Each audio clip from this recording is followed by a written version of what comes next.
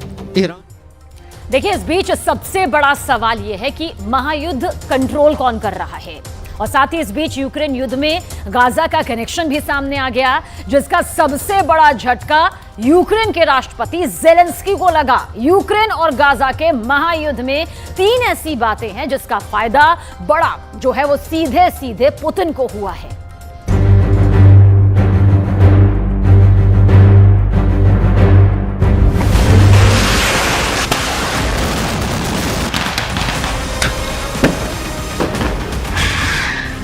जब दुनिया गाजा में इजराइल की बमबारी देख रही है, जब दुनिया गाजा में 13,000 मौत देखकर हैरान है,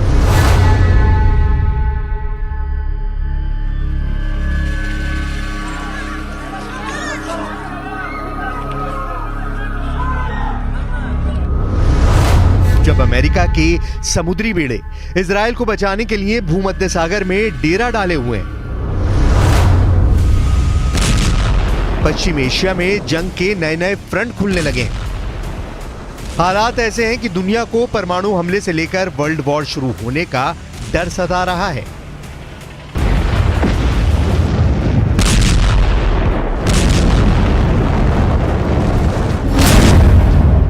तब पुतिन की फौज ने यूक्रेन के करीब 15,000 सैनिकों को मार डाला है, और यह काम उसने सिर्फ 3 हफ्ते में किया है। यानी हर हफ्ते पुतिन यूक्रेन के 5,000 सैनिकों को मौत के घाट उतार रहे हैं।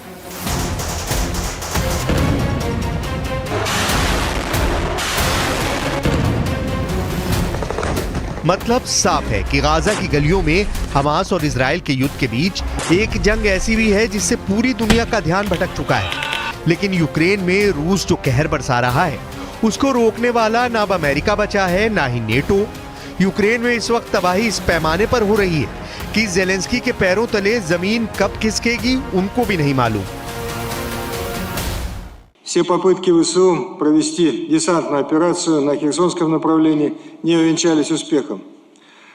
Благодаря упреждающим и профессиональным действиям наших военнослужащих, части морской пехоты и сил специальных операций украинских войск несут колоссальные потери. Всего с начала месяца противник потерял свыше 13 700 человек, порядка 1800 единиц. पुतिन का तूफान हमास के हमले के बाद खामोश हो जाएगा, ऐसा बाइडेन सोच रहे थे, लेकिन रूस ने मौके पर चौका लगा दिया है। पश्चिम एशिया में युद्ध वाली आपदा को पुतिन ने बहुत बड़े अवसर के रूप में लिया और अब ज़ेलेंस्की की सेना चारों खाने चित नजर आ रही है।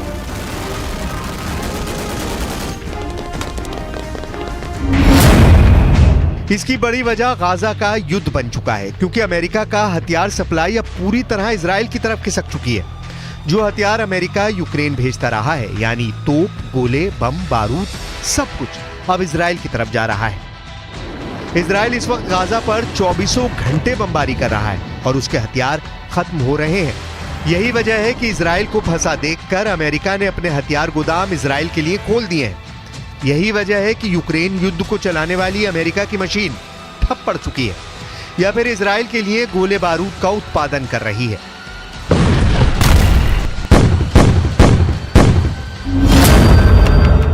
बाइडेन की मेहरबानी नेतन्याहू के लिए बड़ी राहत बनकर आई है, जबकि ज़ेलेंस्की को लग रहा है कि अमेरिका ने यूक्रेन को ठग लिया है। यही इस वक्त यूक्रेन और इजराइल की कहानी है, जो इसकी स्क्रिप्ट पुतिन बाइडेन से लिखवा रहे हैं, जिसका असर नवंबर में देखने को मिला है, क्योंकि पहले 3 हफ्तों में ही रूस की फौज ने यूक्रेन के करीब 15,000 सैनिकों को मार डाला है। यानी हर हफ्ते पुतिन यूक्रेन के 5,000 सैनिकों को मौत के घाट उतार रहे हैं। अब दीविका से लेकर खेरसान के फ्रंट पर पुतिन की फोर्स लगातार हमले कर रही है और जो ज़ेलेंस्की काउंटर अटैक वाली तैयारी लेकर बैठे थे, वो गाजा के युद्ध में पूरी तरह डूब चुकी है।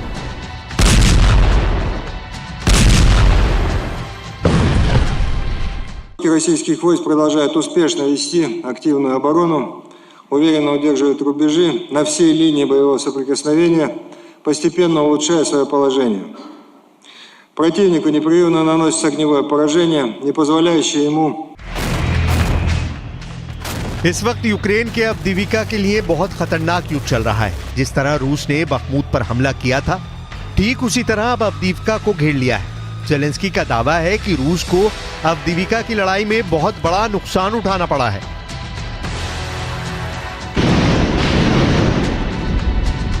Росія вже втрачає під Авдіївкою і солдатів, і техніку швидше та масштабніше, ніж, зокрема, під Бахмутом.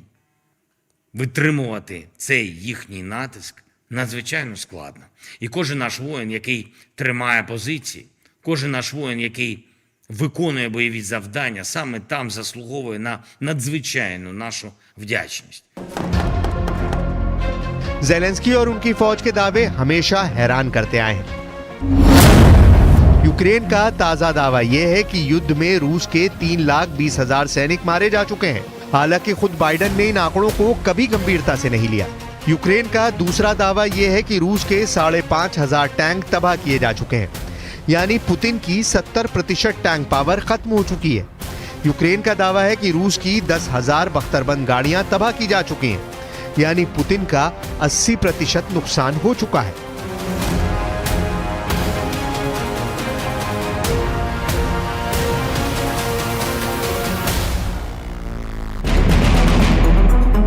अब तक यूक्रेन के ऐसे दावों का मजाक उड़ता रहा है और यूक्रेन की बढ़ा चढ़ाकर आंकड़े पेश करना अपनी नाकामी छुपाने का तरीका बताया गया है, जबकि सच ये है कि यूक्रेन लगातार रूस के हाथों अपनी जमीन खो रहा है। इस बीच ज़ेलेंस्की ने बड़ी हिम्मत दिखाई है। ज़ेलेंस्की ने अपनी राजधानी कीव में खुले आसमान के नीचे आकर एक वीडियो स्टेटमेंट जारी किया है। ज़ेलेंस्की को मालूम है कि पुतिन जब चाहें उनके ऊपर मिसाइल से हमला कर सकते हैं, लेकिन ज़ेलेंस्की ने इस बार रिस्क लिया और यूरोपियन यूनियन में शामिल होने की चाहत के साथ उन्होंने दुनिया को बताया है कि वो रूस के खिलाफ खामोश नहीं बैठेंगे। Рік за роком, крок за кроком ми робимо все, аби у колі зірок на прапорі ЄС, що символізує єдність. Єдність народів Європи сяяла і наша зірка – зірка України. 20 років тому це була романтична мрія. 10 років тому – амбітна мета. Сьогодні це реалії. फरवरी 2022 में शुरू हुआ यूक्रेन का युद्ध जब खत्म होता नजर नहीं आ रहा था, तब 7 अक्टूबर 2023 को इजराइल पर हुए हमास के हमले ने जैसे पूरी दुनिया पलट दी। इजराइल फेल हो गया, अमेरिका हैरान रह गया और फिर नेतन्याहू ने नॉन स्टॉप बमबारी वाला युद्ध शुरू कर दिया। इजराइल इस वक्त पीछे हटने को राजी नहीं है और वो हमास पर जवाबी हमले के नाम पर गाजा पर अंधाधुंध बमबारी कर रहा है।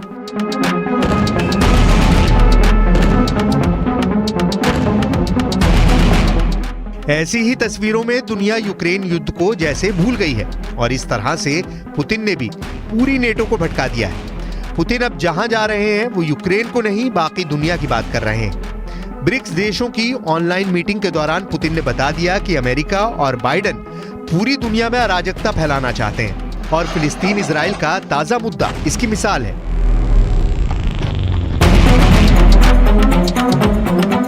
Изгнание мирного населения и разразившаяся гуманитарная катастрофа вызывают глубочайшую обеспокоенность. Только что коллега говорил о гибели большого количества детей. Это ужасно, но когда смотришь, как делают операции без наркоза детям, это вызывает, конечно, особые чувства. Все эти события, по сути, являются прямым следствием стремления Соединенных Штатов монополизировать посреднические. युद्ध को लेकर पूरी दुनिया में अंगारे देखने को मिल रहे हैं। सिर्फ गाजा और यूक्रेन ही नहीं, ये दक्षिण चीन सागर है और यहाँ पर अमेरिका और फिलीपींस की वायुसेना वॉर एक्सरसाइज कर रही है।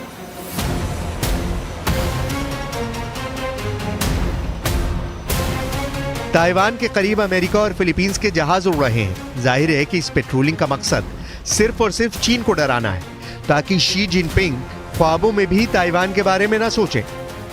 यह है फिलीपींस की वायुसेना का F-50 लड़ाकू विमान, जिसके पीछे पीछे है अमेरिकन F-15 फाइटर जेट। दोनों साथ उड़ रहे हैं। ये दोनों मिसाइलों से लैस हैं और इस बात को साबित करना चाहते हैं कि दक्षिण चीन सागर में शी जिनपिंग की दादागिरी नहीं चलने दी जाएगी। सवाल है कि क्या चीन इससे डर जाएगा?